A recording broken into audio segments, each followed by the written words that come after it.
Assalamualaikum warahmatullahi wabarakatuh dan selamat pagi semuanya.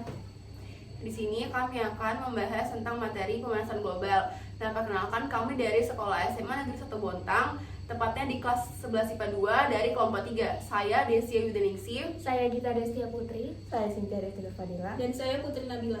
Nah, kami akan membahas materi yang akan kami sampaikan hari ini lebih dalam. Baik, kita masuk ke pembahasan yang pertama, yaitu pengertian dari pemanasan global. Pemanasan global atau yang biasa disebut dengan global warming adalah suatu peristiwa di mana terjadinya peningkatan suhu rata-rata yang ada di atmosfer ataupun di permukaan bumi. Nah, peningkatan suhu ini pasti akan memberikan dampak yang besar pada perubahan tataran ekologi yang ada di kehidupan. Pada dasarnya, penyebab dari global warming ini ulah dari manusia itu sendiri. Nah, adanya global warming ini akan menjadikan bumi semakin panas, maka dari itu udara pada siang hari tidak seperti panas yang sebelumnya. Oke, kita lanjut ke pembahasan selanjutnya, yaitu faktor dari penyebab terjadinya pemanasan global. Yang pertama itu adalah letusan gunung berapi. Letusan gunung berapi ini jika terjadi akan mengeluarkan zat-zat beracun seperti CO2 dan NO. Namun pada dasarnya karena ini terjadi secara natural, maka tidak akan memberikan dampak yang cukup besar pada pemanasan global. Selanjutnya yang kedua ada transportasi. Penggunaan transportasi secara berlebih akan memicu terjadinya pemanasan global, terlebih pada transformasi yang menggunakan bahan bakar fosil. Karena akibat dari pembakaran bahan bakar fosil akan menghasilkan gas-gas beracun seperti karbon monoksida, nitrogen oksida, dan sulfur oksida yang memicu terjadinya gas rumah kaca. Yang ketiga yaitu industri. Jadi asap pembakaran industri ini juga akan menghasilkan zat-zat yang beracun, sama seperti transportasi seperti karbon monoksida, kemudian ada nitrogen oksida dan sulfur oksida. Bahkan jumlahnya sendiri itu bisa lebih banyak dibandingkan asap transportasi. Kita masuk ke faktor penyebab yang keempat, yaitu penggunaan CFC atau fluorokarbon. Nah, CFC ini itu merupakan senyawa yang dikeluarkan mesin pendingin seperti AC dan kulkas yang dapat merusak lapisan ozon. Nah, dua jenis CFC yang digunakan tuh biasanya tuh adalah CFC R11 dan CFC R12.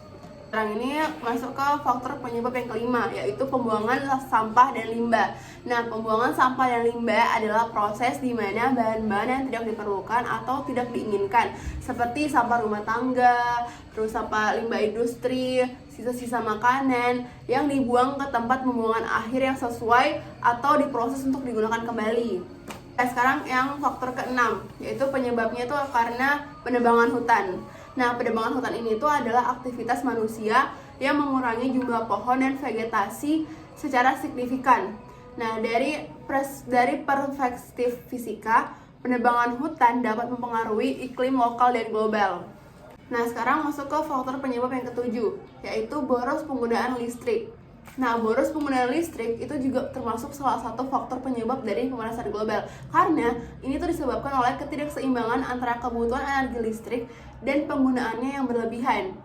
Dalam fisika, hal ini dapat diilustrasikan melalui konsep kerugian energi.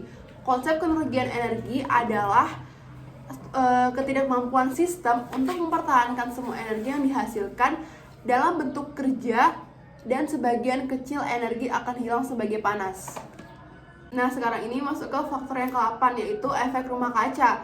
Efek rumah kaca ini disebabkan oleh karbon dioksida atau CO2 yang dihasilkan oleh kegiatan bumi seperti pernafasan dan hasil pembakaran bahan bakar yang menyelubungi bumi. Nah, karena kadarnya sudah berlebihan, maka CO2 seolah seperti kaca yang sedang menutupi permukaan bumi.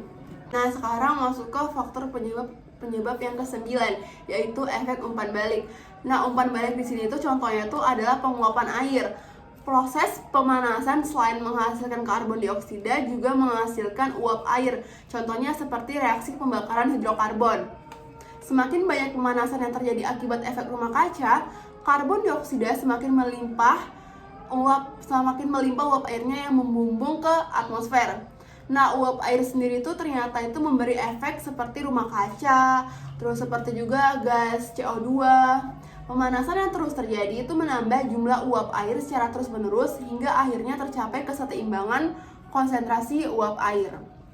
Nah, sekarang ini adalah faktor penyebab yang terakhir, yaitu variasi matahari.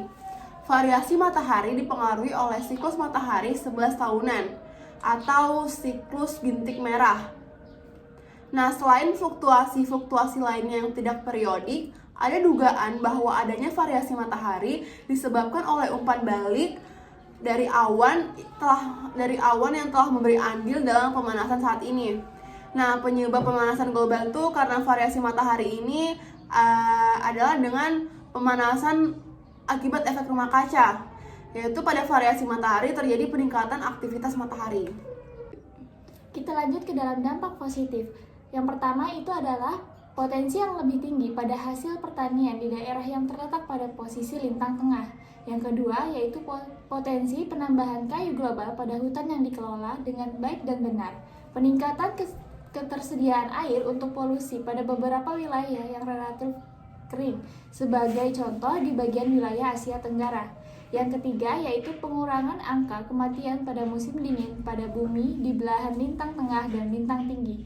Yang keempat yaitu pengurangan permintaan energi untuk pemanas ruangan akibat suhu udara pada musim dingin tidak terlalu dingin.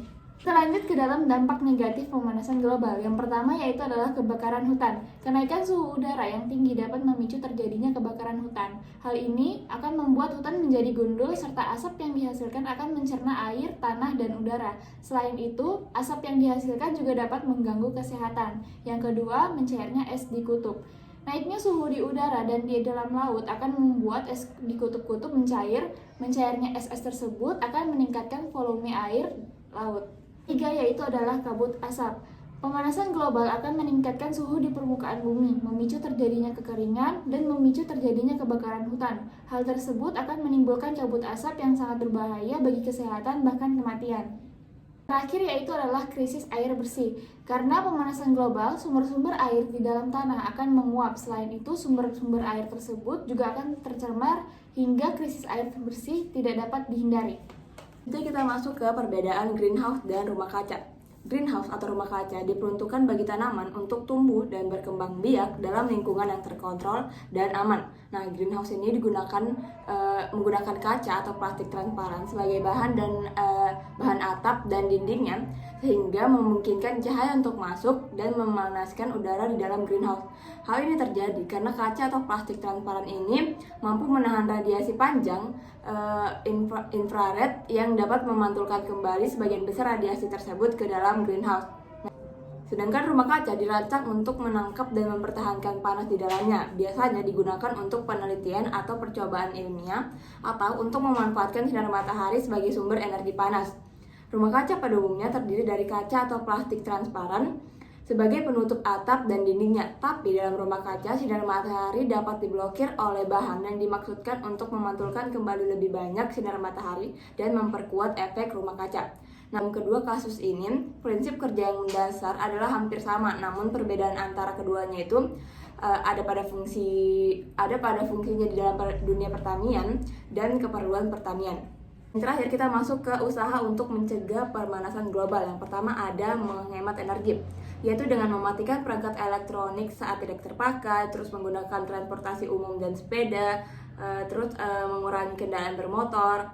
Terus yang kedua ini ada mengolah sampah, yaitu dengan reduce atau mengurangi, recycle, mendaur ulang, reuse itu memakai kembali, replace mengganti, dan composting atau membuat kompos.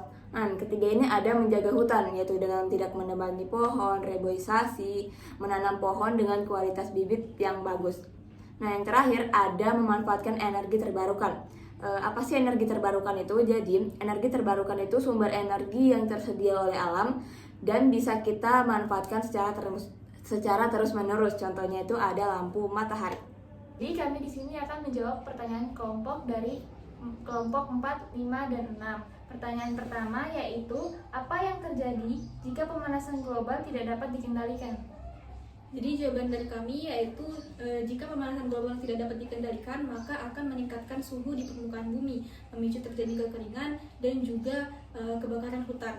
Hal ini akan menimbulkan kabut asap yang sangat berbahaya bagi kesehatan bahkan kematian. Tadi kan ada dijelasin tentang faktor penyebab, yaitu salah satunya penebangan hutan. Nah, bagaimana peran hutan hutan dalam mengurangi pemanasan global? Nah, jadi itu kan, hutan tuh memiliki banyak manfaat dalam mengurangi pemanasan global. Nah, karena pohon-pohon dapat menyerap karbon dioksida melalui fotosintesis dan menyimpannya dalam jangka waktu yang lama. Oleh karena itu, menjaga hutan dan melakukan penghijauan dapat membantu mengurangi jumlah karbon dioksida di atmosfer. Pertanyaan terakhir yaitu, apa peran penting negara-negara dalam mengurangi pemanasan global? Negara-negara memiliki peran penting dalam mengurangi pemanasan global dengan membentuk kebijakan nasional dan internasional untuk mengurangi emisi gas rumah kaca. Bersama-sama berkomitmen untuk menggunakan energi terbarukan dan melakukan kerjasama dalam penanganan dampak pemanasan global. Sekian dari materi yang bisa kita sampaikan hari ini, dan beberapa pertanyaan dari kelompok lain kurang lebihnya mohon dimaafkan. Wassalamualaikum warahmatullahi wabarakatuh. Dan selamat pagi. Pagi.